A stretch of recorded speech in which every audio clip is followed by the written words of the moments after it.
guys, it's been a while since I've done this. In fact, let me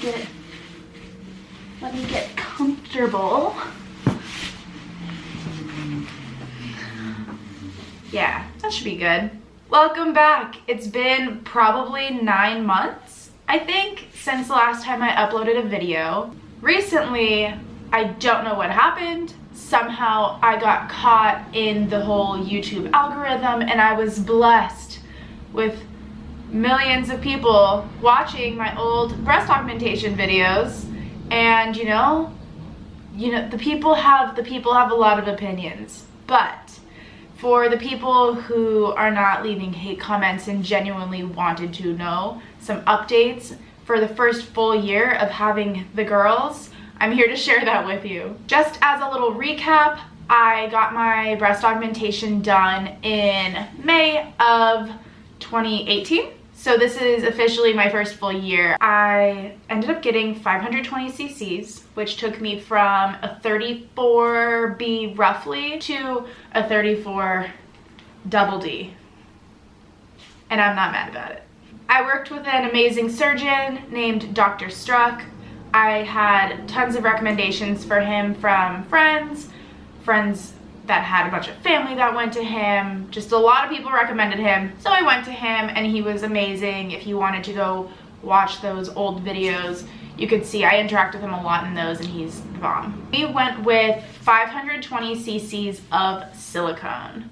A lot of people were asking what the difference is between silicone and saline, or why I chose one versus the other. Ultimately, do extensive research. I'm not going to be one to start throwing out a bunch of facts because I want you to do the research for yourself. I want you to be able to compare different resources, go to several different websites, go to consultations, ask for the differences, because if this is something that you're looking to do, don't take the advice from a girl on YouTube.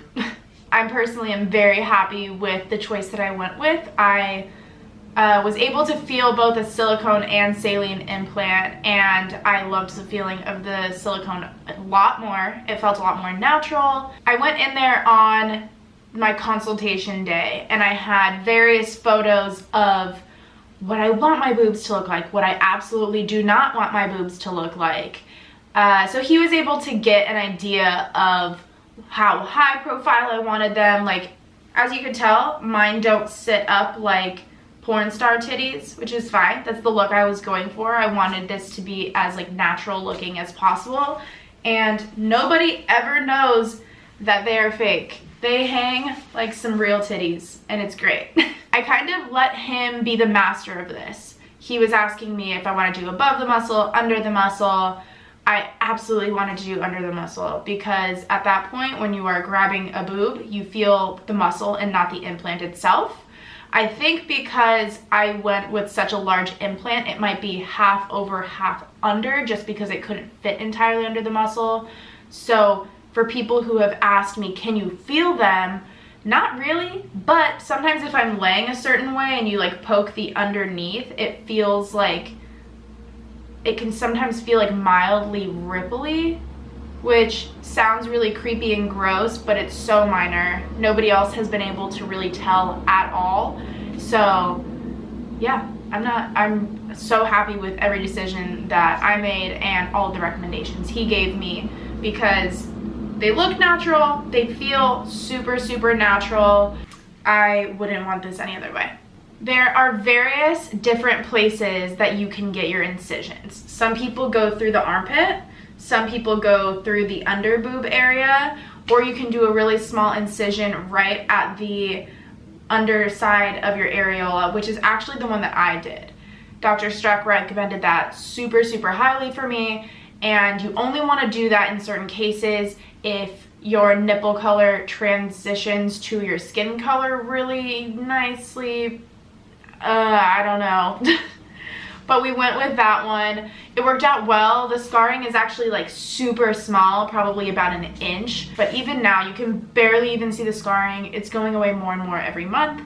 But for anybody else that is asking for a recommendation, I would say just go with the under boob. It's so much easier. I mean, you might have to worry about the under wire from the bra for a little while, but who cares? I had received some comments from people on one of my videos that were saying, I can't believe this girl is working at Starbucks and she's going in debt over something so vain. Never be so quick to jump to conclusions about what someone's financial situation is, about how they plan to pay for it. First of all, I don't even know why you would care. But for those of you that want to genuinely know how you're able to afford it, I was really lucky to be able to put down a pretty large down payment, and then the rest of it I used Care Credit, which is essentially a medical credit card. And it's the same thing like anything else. You're making monthly payments. I was paying $120 a month, and with the deposit out of the way, the rest of that was able to just happen really quickly and easily. It's very stress-free. You don't have to save up for your entire life, but of course, keep in mind it's just like any other credit card. If you are not making your payments and stuff, then like that's irresponsible. Pay attention to your credit, yada yada. You know the drill. Did I get stretch marks? There were a couple months where I was absolutely terrified because the whole underneath of my boobs, like all down here and around the outside, I had bright red stretch marks and I was freaking out. I was getting so depressed. I was like, I just did this whole surgery for me to finally feel confident about my boobs, and now I have stretch marks, and that was really shitty. I was using like cocoa butter, anti-stretch mark, whatever, and nothing was helping. I was using vitamin E oil, didn't work. And I finally found this product called Bio Oil, which I also have recommended to some of my pregnant friends that are worried about stretch marks on their stomach. This stuff saved my fucking tits, all right? I would put this stuff on, and in a matter of days, there was no stretch marks at all. I use this on my scarring, and I think that helps significantly with not being able to even see that there's a scar. Most people, if they're taking a first look at my boobs, they don't even know that they're fake. They can't see an incision. Yeah, this stuff is fucking incredible.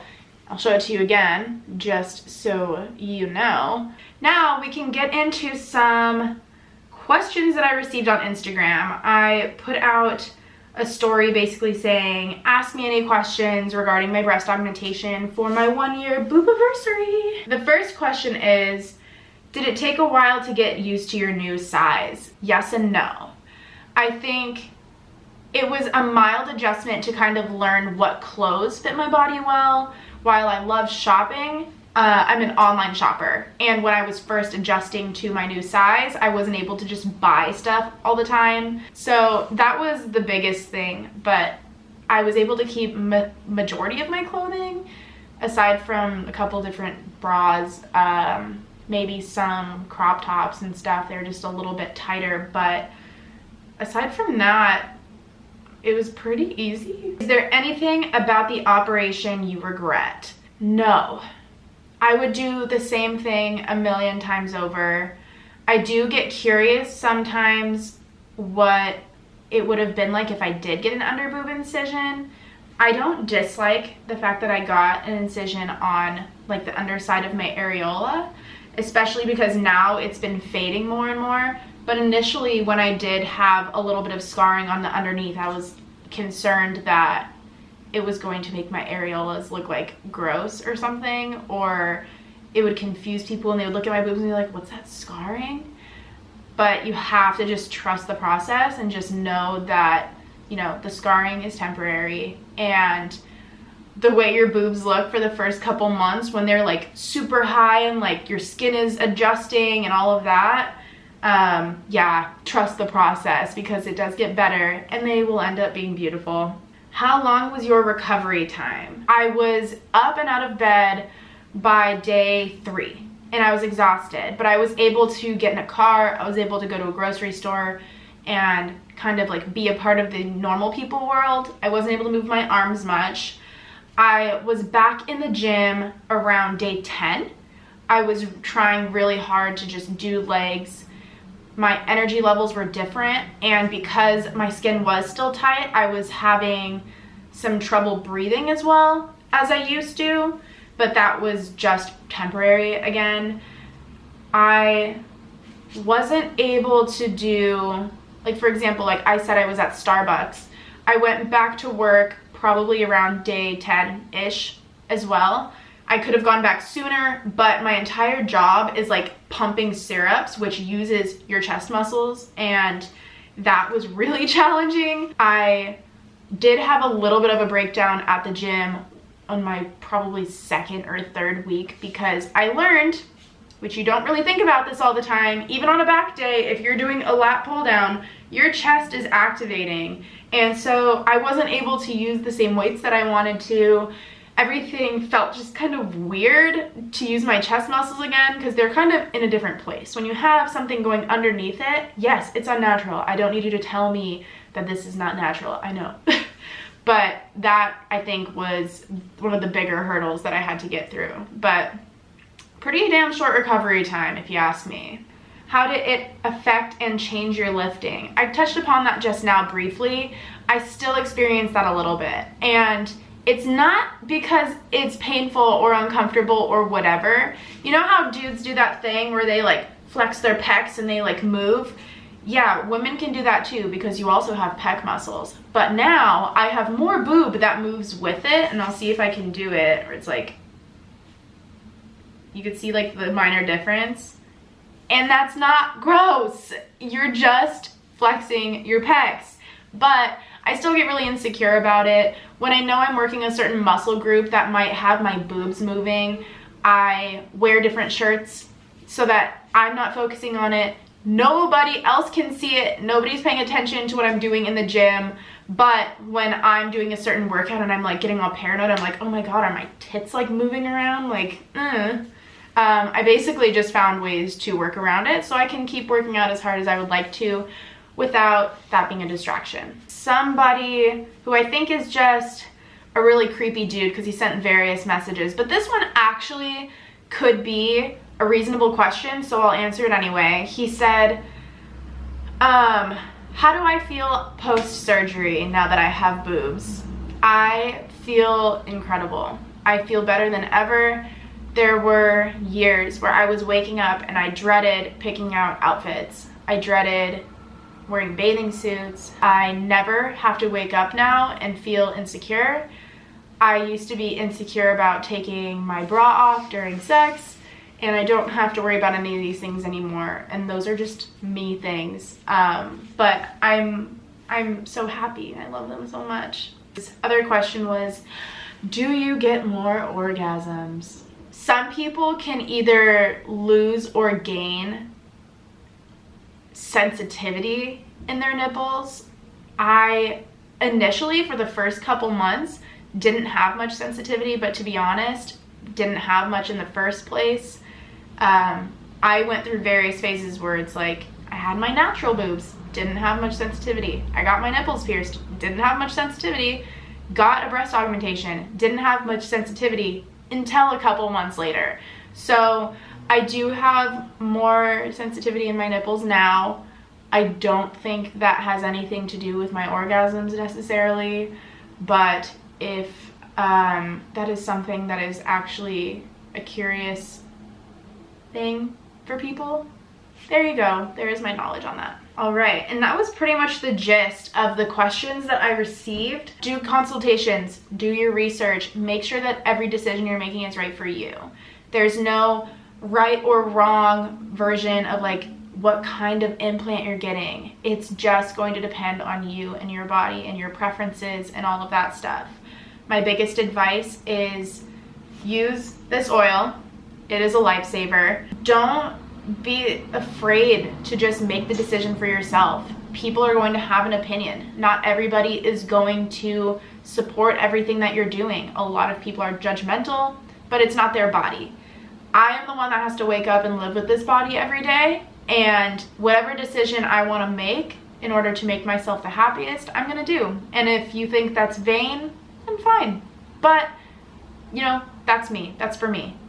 I had made the decision to post this stuff on the internet, and the internet is a very aggressive and dangerous place. So I appreciate any comments or messages that I get that are genuinely real questions and concerns, but if you're here to just throw your opinion at me, I don't want it.